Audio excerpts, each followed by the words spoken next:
Hello and welcome back to The Explainer.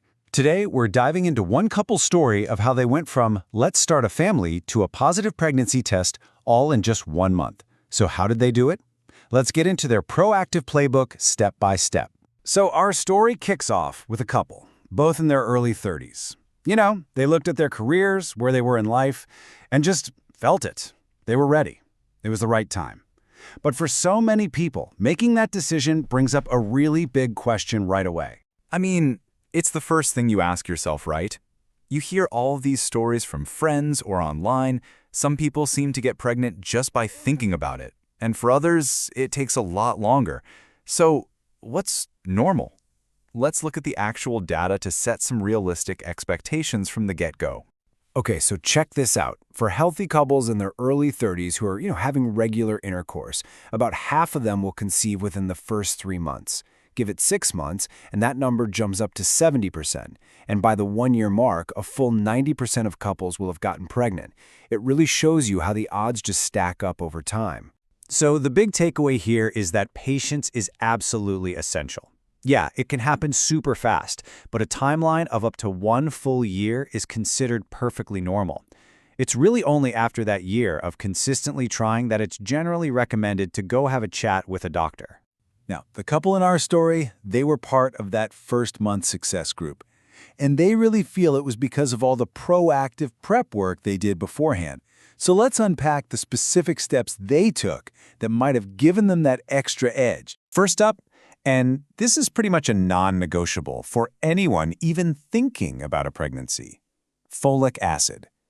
We all know it's crucial for preventing really serious birth defects. But here's the thing that often gets overlooked. It's not just what it is, but when you start taking it that makes all the difference. And there it is, 3 months. That's the magic number.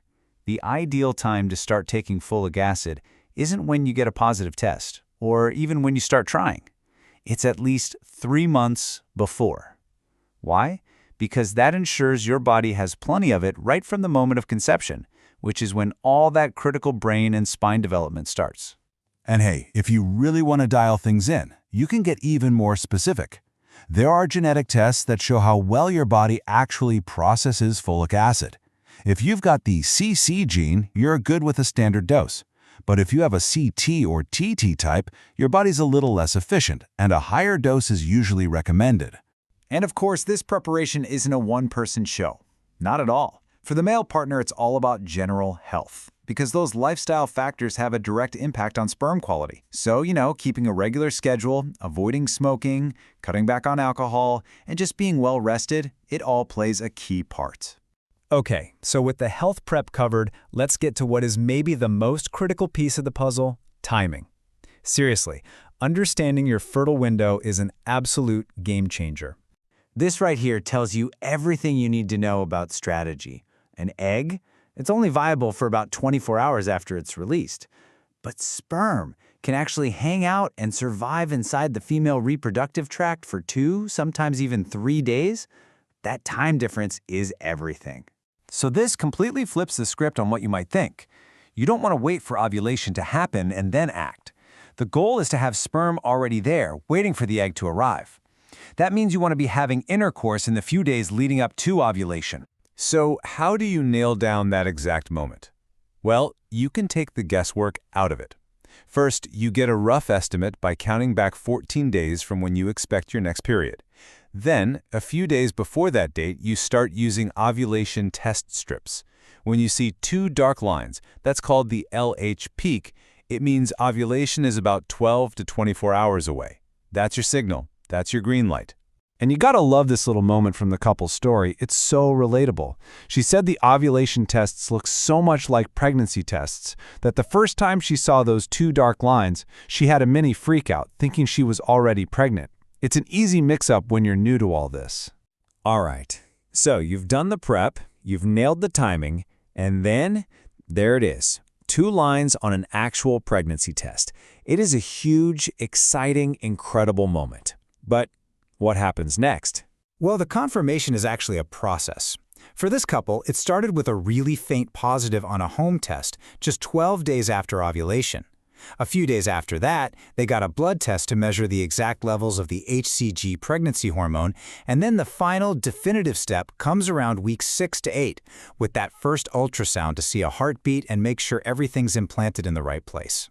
I think this is such a great way to look at it. Seeing those 2 lines is amazing. It's a victory for sure, but it's really step 1 of victory. It's the milestone that kicks off the whole next phase of the journey. And part of managing that next phase is just being aware of some of the terminology. For example, a biochemical pregnancy. It's basically a very, very early pregnancy loss where an embryo doesn't quite implant correctly. The key things to know are that it's actually pretty common, it's not harmful, and it has no effect on your ability to try again. So, to wrap it all up, this whole playbook is really about empowering yourself with knowledge.